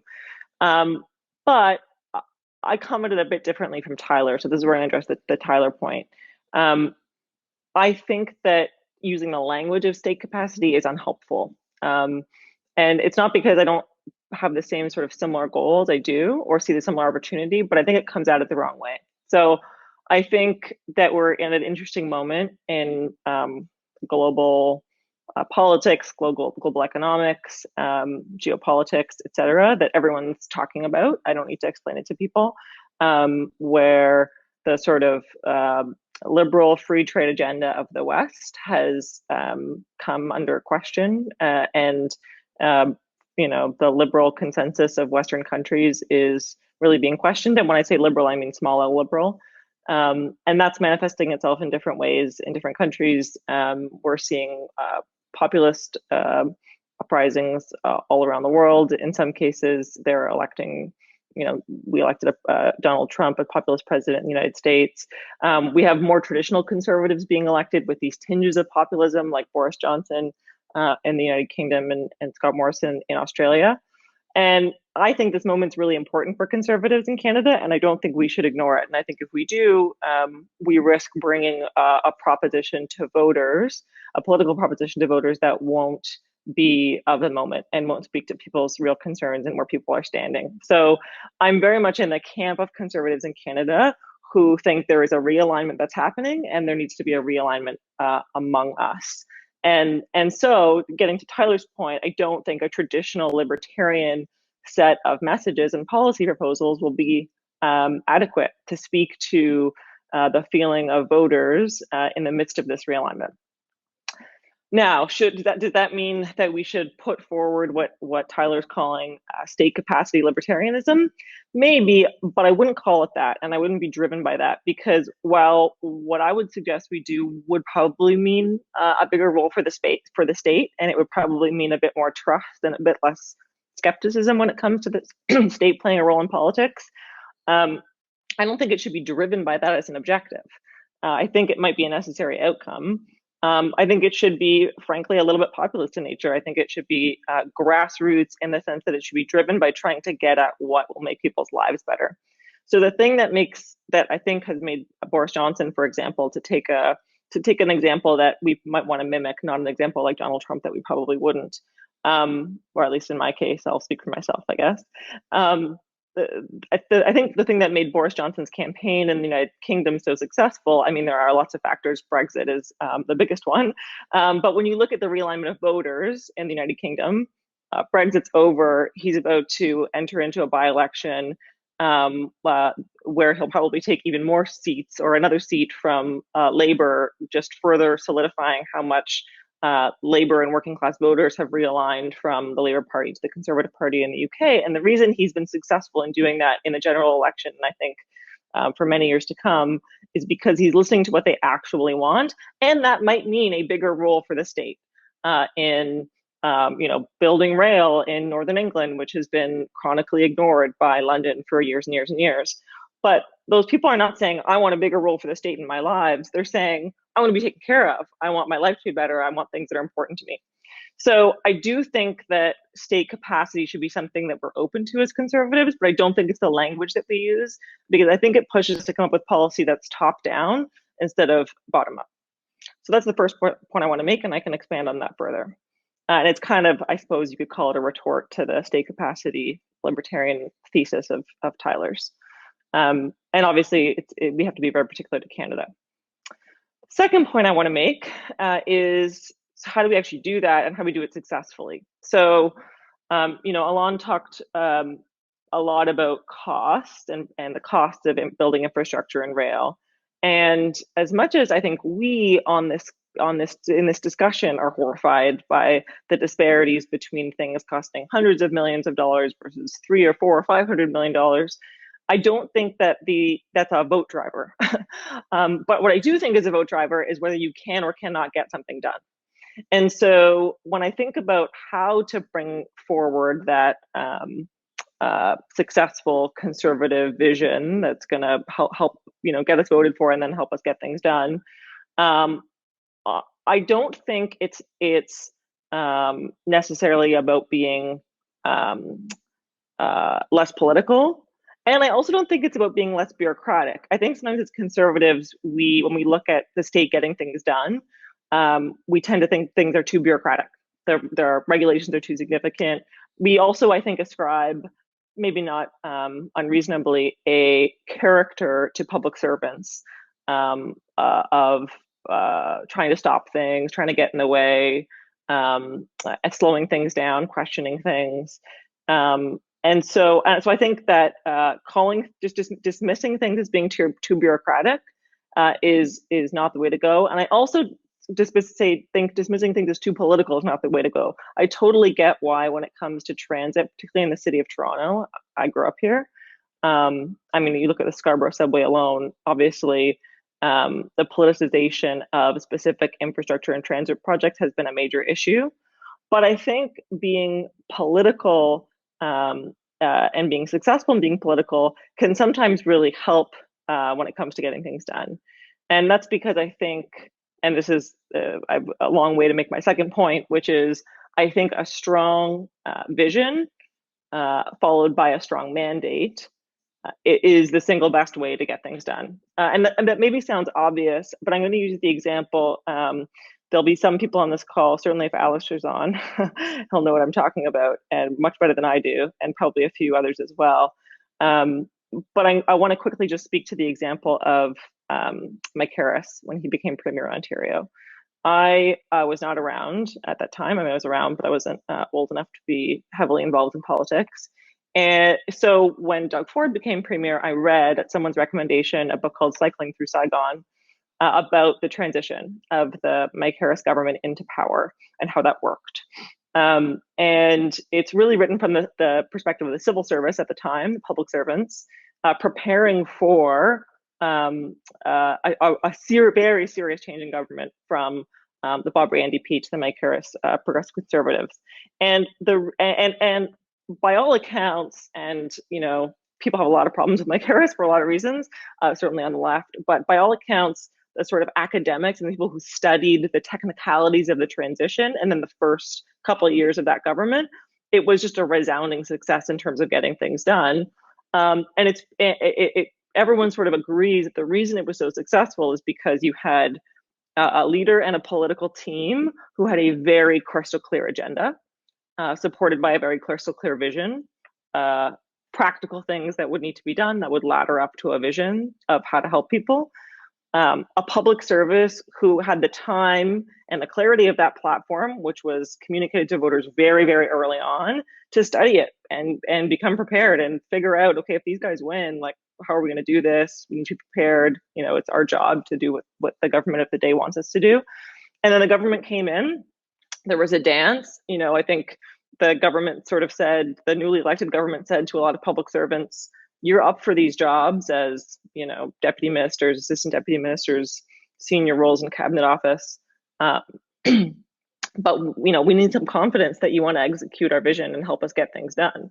And so that's how appointments were made, and that's how senior public servants were hired. And you ended up with a really in sync public service, not in all cases, obviously, but generally speaking, and certainly in the first few years, public service and political class who had a crystal clear mandate. I mean, there were obviously people who opposed the government, but there was no question that they swept in with a big majority and a public service to back them up. So, all this sounds sort of obvious, but I think when we hew too far in the direction of either criticizing a public service for being too, quote unquote, bureaucratic, or criticize our politicians for being too political and over politicizing things, but neither of those answers is really right. And it's actually it's the strength of a vision and a crystal clear political platform and a mandate to back it up that allows you to execute against really specific projects in a really timely way, because everyone's rowing in the same direction. And if you can throw in a sort of solid management style to that, as you had with that government, I think particularly early on, you get things done. And we've seen people talk about trying to do that when it hasn't worked. So I'm not sure how closely people followed some of the discussions around the new Trudeau government when they were first elected, but they talked a lot about something called deliverology, which was a UK originated term for how to get things done, what you guys are calling state capacity, and the sort of functioning of the public service in doing that. They brought over functionaries to be experts on it. They taught all the new staff about it. Everyone was talking about deliverology. We never hear about deliverology anymore. And there's a reason for that. And it's because the Trudeau government has not been all that great at getting things done. I mean, they notoriously have not been able to get billions of dollars of infrastructure funding out the door to actually build projects. And I think that's because their agenda is a lot muddier. They've been politically successful, obviously, and I think they're very good on the campaign trail, particularly when it comes to narrative. But they have not had, in form of two election platforms now, crystal clear mandates to then take and quickly execute once they're in government and get done. The infrastructure bank is a great example of something that took what could have been specific projects and instead created a whole complex network of things that needed to get done and put them ultimately years and years behind schedule. So to sort of summarize and get you back to my sort of two main points, the first is kind of a response to Tyler in that I think there's a big moment for Conservatives in Canada to be much more open to the role of the state in what we ask people or what we offer to people when we offer a vision. But I don't think it should be, don't think you should choose the language of the state. I think you should use the language of outcomes for people. And then secondly, I think we need a strong leadership and a strong vision and a very crystal clear platform in an election context to be able to bring that forward. And I don't think we can rely on blaming other political parties or the horrible bureaucrats for being ineffective. I think we need to lead aggressively. And unfortunately, just to tack on to my second point as part of my summary, I think that we are in a political culture, and I think this is the case in the United States as well, that does not reward risk. And increasingly, our political offering is more and more risk averse and more short term. And we, I think, as a movement, should be encouraging our political leaders to say, look, you might lose. That's the risk of taking risks. But if you win and you have no mandate, what's the point? And so I think as a movement, we need to be pushing our leaders to be really bold and specific in their vision. It should be people oriented. It should not use the language of the state. And I think it should take risks, because when those risks are rewarded with a clear mandate, the ability to actually have the state capacity to get it done is demonstrably much more there. So I think that's all I'll say for now, Matt, and hopefully we can have a bit of a conversation. Yeah, I think that was a great summary, Jenny. Thanks for that. I mean, and we chatted about this before tonight's event. I think probably a good way to summarize this, and I think Sean Spear actually wrote a piece about this recently, about sort of this intentional trade-off that the Canadian system had dating back to our Confederation. It shows up in our founding documents, this idea of peace, order, and good government, and it's this trade-off that doesn't quite exist in the U.S., where the U.S. often tends to be more bold, tends to be more ambitious in their visions, and the Canadian trade-off was that we would be more balanced in our approach. But I think one question that comes to mind out of that I'd love your opinion on, is that at least in recent memory, the Conservative movement and the Conservative Party for sure seems to have interpreted good government to mean small government, and small government tends to be like a very, very common point that gets brought up during election cycles, gets brought up by sort of the most avid followers of the Conservative Party. And I think your last point sort of summed it up well. Position this thinking of small government being the right tool when what we really should be looking for is good government, and good government that knows how to get things done that actually impact people's lives towards outcomes that people care about. Yeah, I think that's a good question. Another thing that Sean talks about a fair bit and that I'm interested in is, I think serves as a good example. Tyler mentions it as well, I think, in his blog post on state capacity, is in industrial policy, right? So one of the responses, generally speaking, to this realignment and this new geopolitics has been that big, wealthy countries have said, maybe we need to have an industrial policy. Maybe we need to think about things the way we did decades ago in terms of building out our ability to rely on our own supply chains. Obviously, the vaccine issue has thrown that into stark relief. But other areas as well, we're talking about microchips, semiconductors, everyone's, I think, reading about this. Well, when it comes to innovation policy, industrial policy, whatever you want to call it, to like the way the Liberals have approached it, you look at their brutally failed superclusters policy, is such a great, I think conservatives who are a bit backward looking might think that the thing to do to respond to that as conservatives is to just say, well, do that. The state shouldn't play a role in sponsoring the market. The market will decide what's needed, and if everything we sell in Canada gets produced overseas, so be it. That's the way the market works. And that's people are responding globally to that as a failure. That approach is a failure. And B, we know that the left's approach is also a failure. And so, to my mind, that is a huge area where we could say, why is there not a conservative version of the state playing a role in a market-friendly way in finding some critical industries that we want to support in this country and building out an industrial policy that would create jobs, improve people's lives, and have some nationalism to it, some stuff that maybe more traditional libertarians would be a bit uncomfortable with. Yeah, and I think you're sort of touching on a couple of topics that we want to cover in future events. I mean, one of them that's really near and dear to my heart, just given my day job, is innovation and creating sort of globally competitive industry and globally competitive companies here in Canada. I think you're right. I think superclusters and a lot of existing spending programs are misallocated, are probably motivated by the wrong metrics, if any metrics at all.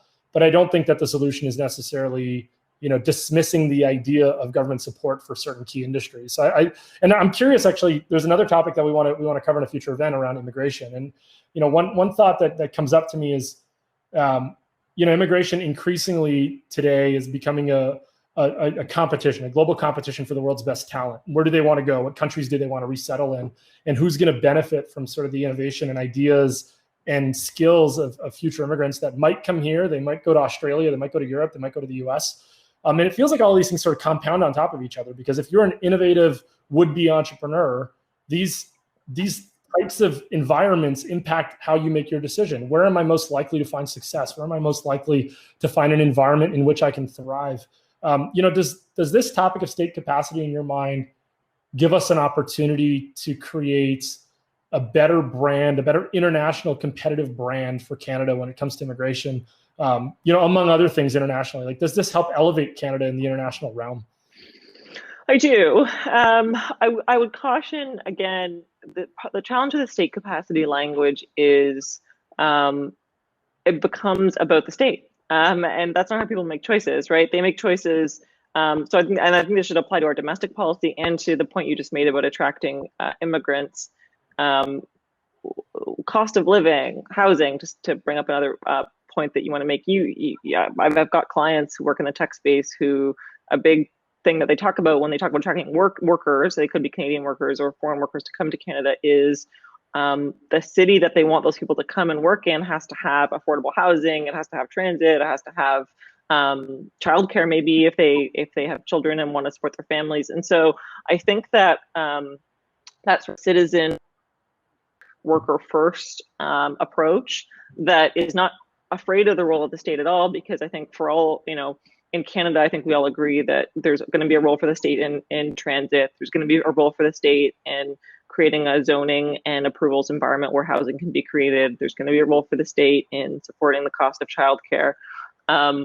All those things require a serious role for the state. And if we can make ourselves more desirable to immigrants, which we definitely need. I mean, when you look at our birth rates and the growth requirements, if we're to grow beyond the sort of measly growth we've had, let alone getting out of COVID, but growing beyond that, we need way more bodies. We just need way more bodies. And so I don't think it's about like winning the sexy global arms race for like who gets talked about at Davos or whatever. I think you actually have to have really on the ground people first consideration. Well, let's bring it back to the party or a little closer to the party for a second. There's a couple of questions that came in from the audience. So one, I'd like to question the premise of the question, but one, do you think it's a problem of competence? Or do we have competent people in government? And if not, how do we encourage more competent people? And I shouldn't say, do we have competent people in government? The obvious answer is yes. Do we have enough competent people in government? Do we attract the right level of competence? And if not, how can we? Do you have a thought on that? Yeah, I do. I mean, I have a lot of thoughts. Yeah, I'm actually in the camp that I think we need to I think we need to pay people better and treat them better. I think we need a culture of respect for people in government and politics, and we need to start trying to attract people into politics. And I think that culture is hard to change, and paying people better will help. You know, one thing that Mike Harris did that I didn't love was he got rid of pensions for MPPs in Ontario. So these guys stick around forever, and they don't want to be there. They just want to collect their salary because they won't get a pension. And so the former CTFers on the call might not like that I want to bring back pensions, but it's part of a broader piece, which is that we make politics really unattractive. I mean, I think a lot of people in this discussion would agree. Like, why would you ever run for office? Why would you even want to get into the civil service at this point? Part of the reason you want to get into the public service is because you feel like it's a job for life, it's protected, and so the flip side of that is, yes, I think there should be more respect and money sloshing around for people in government and politics. But I also think there has to be more room for an environment that is less about solidarity and more about merit and success, and that rewards success. And so I was going to bring up Dominic Cummings earlier and disagree with him in part and agree with him in part. For people who don't know, he's in many ways the mastermind of the winning Brexit campaign, and then went on to be an advisor to Boris Johnson, and now has quite infamously fallen out with him. But he also has all sorts of blog posts online that you can find where he's much more vocal than the average advisor, and he really pinpoints and gets really aggressive about how he describes the culture of the public service. And you know, there is, as in so many organizations often that are unionized, you get this culture sometimes of being able to hide. And so to the question of competence, I think you need to, there are reforms that we could make that I think they're kind of reforms you make when you're in government and you try to do it quietly, which try to change some of that and inject some merit motive into the public service. And I also think on the political side, when we get people to run for office, we need to try to make it, you know, interesting for people who have really serious experience in areas and industries that we care about to run for office. I would love if we had an elected, you know, pharmaceutical manufacturer in government right now, but in a lot of cases we don't.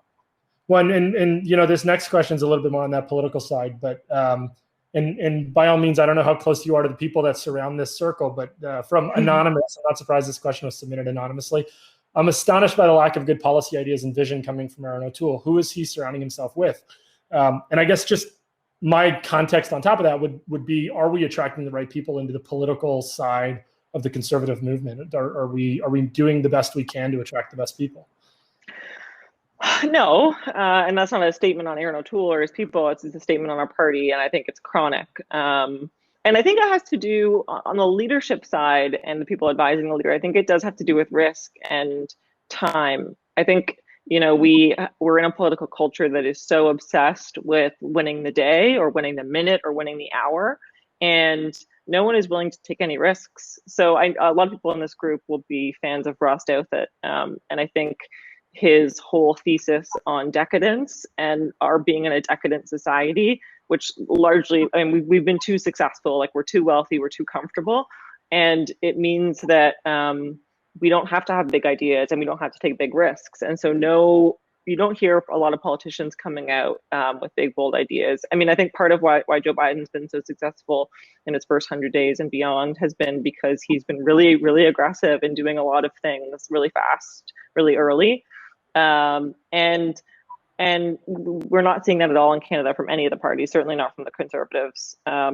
And so I don't have an easy answer for that. I think it starts, I don't think that we are going to have someone emerge or people who emerge and run for leader for us in the next 5, 10, 15, 20 years, unless we start bringing them into the movement now as volunteers and recruiting them to run as local candidates, and then getting their teeth cut in cabinet. And then, you have to have a pipeline for talent.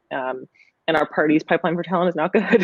And part of that's because the movement's weak. The organizations, the Manning Center, the organization formerly known as the Manning Center, put in a lot of work trying to train people and still does, and that's great. But we need more of that. Yeah, and I think part of the problem there is it's a little bit of a consistent chicken or the egg. I think big, bold ideas, inspirational leaders attract other people with big, bold ideas who want to become inspirational leaders. And when there's a vacuum, it sort of seems like it's a tough problem to start solving. But no, I think you're right. I think we're speaking from the same playbook. I think we're probably going to just about wrap it up. I did have one more question that I wanted to hit on just as a closing question, because I wonder if this is a problem within our movement, or if this is a broader problem within sort of the Canadian system. And by what I mean by that is, would Canadian voters reward bold thinking? Would they reward ideas that are beyond sort of the minute by minute response and attacks of the opposition or the governing party or whatever the case might be? Because it feels like that's what drives a lot of our political agenda these days, is just what seems to get headlines. And I don't know if that's misestimated or if that's actually what Canadian voters will reward when it comes time for an election. I don't know the answer either. But I do know that when we have seen political leaders globally who aren't scared of offending people and of losing potentially and of taking big risks, they have been rewarded. Say what you will about Donald Trump and Boris Johnson. I think this because they both have this sort of quote unquote authenticity component. And yeah, it's their manner and their style and whatever else, but they were also both, and they continue to be willing to say things that people would consider to be sort of like political suicide, or they were willing to disrupt sacred cows. They were willing to like put aside all of the culture stuff and just, the fact that Donald Trump from day one was saying, like, we have to stop dealing with China like they're a fair broker. At the time, that seemed frankly like really revolutionary and crazy, and now the whole world agrees. So can we find? So the bigger question for me is, can we find leaders who are ethical and good, who are also willing to sort of question those sacred cows and look at look at the experiences that people are actually having. I don't think Donald Trump had some deep connection to the Rust Belt and their lost jobs. I think he was just getting good advice and he was willing to say things. But JD Vance did. Some people were noticing that, and some people I think will be noticing in Canada who the real losers are coming out of COVID, and there will be some really serious losers. I think we're going to see more income disparity and outcome disparity in Canada than we have historically, because our country's been good on the inequality stuff so far. And I hope that we'll have political leaders who will like look for that and listen for that. And if they can speak to those people directly and honestly, I think there's opportunity. Yeah, well, I think that's a good way to wrap it up. I really appreciate the thoughts, Ginny. I think that was a good way to put a bow around the presentations tonight, which, for context, it can feel like these topics are a little bit all over the place, but they all do drive back to sort of a common theme around how do we get our governments to do things that impact our lives in positive ways, and how do we apply that to Canada. So thank you, Ginny, for joining us. Really appreciate the time and your comments at the end of the night.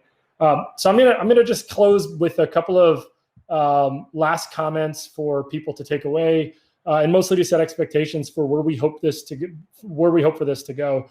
This is a project that Chris and I started working on several months ago, actually before COVID really started rolling out, so almost over a year ago, with the intent that Blue would become a destination for people that were like-minded, people that were big thinkers and doers that wanted to see change happen in this country, and a place where we could talk about big ideas and invite people who are inspirational thought leaders in these fields that could come and educate us and get us talking about ideas that might move the agenda and move the needle forward in Canada.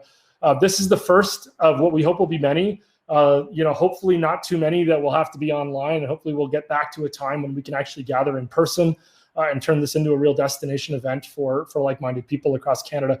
Our next event is going to be online, and we're going to be hosting Blue Online, second edition on June 7th, and we'd love for you to join us. There'll be more information that we'll send afterwards to get sort of the ball rolling. But that's going to be an event where we talk about housing in cities, and specifically how policies surrounding housing in cities impact competitiveness of our country, impact attractiveness for immigrants, impact productivity. And we've already confirmed our first speaker, which is going to be Brian Kaplan.